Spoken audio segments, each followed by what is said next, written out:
किया गया है, आज के वैज्ञानिक अनुसंधान करके उसी गति का आकलन किया और इसमें सूर्य की गति का वर्णन है, चंद्र की गति का वर्णन है, सभी ग्रहों के स्थान का वर्णन है और ग्रह नक्षत्र की जो चाल है उससे क्या अनिष्ट होता है, क्या उससे शुभ होता है, उसका वर्णन। सूर्य के अधोभाग में राहु की स्थिति का वर्णन है और नरक का वर्णन। देखिए यह सब वर्णन जो है पंचम स्कंद में, इस पर में हम विस्तार से कथा कह चुके हैं आपके गांव में। इसके पहले जो हम 2 कथा कहे हैं उसमें नरक का वर्णन उनसे 55 मिनट में किए थे। 27 प्रकार का नरक होता है, कौन काम करने के बाद इस नरक में आदमी जाता है, इसका वर्णन हम विस्तार के साथ किए थे।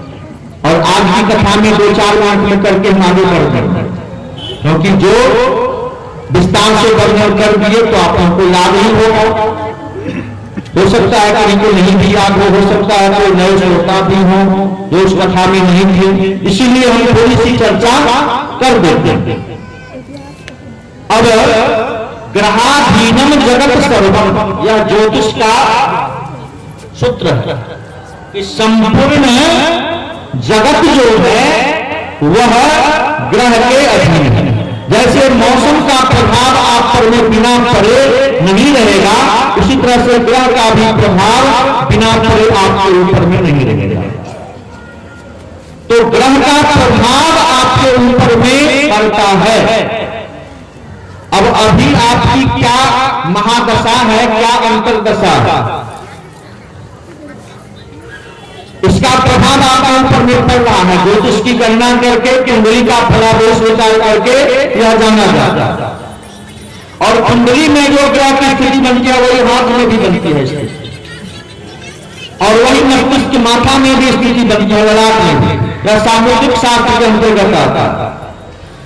और जैसे हाथ में जो गुरु का स्थान है, वह गुरु का स्थान यदि न्यून है और डाउन है, निम्न है, तो उस व्यक्ति के जीवन में मान, यश, प्रतिष्ठा और उसके जीवन का उत्कर्ष से प्रभावित होता है।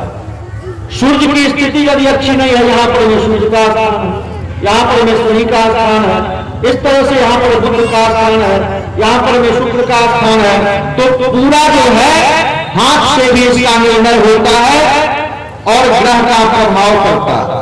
तो इसीलिए भागवत में बताया गया है कि आपके जीवन में यदि गुरु हैं और गुरु का स्थान यदि है, तो आपका गुरु का मंत्र जब आप जप कीजिएगा तो गुरु आपके वरिष्ठ होंगे।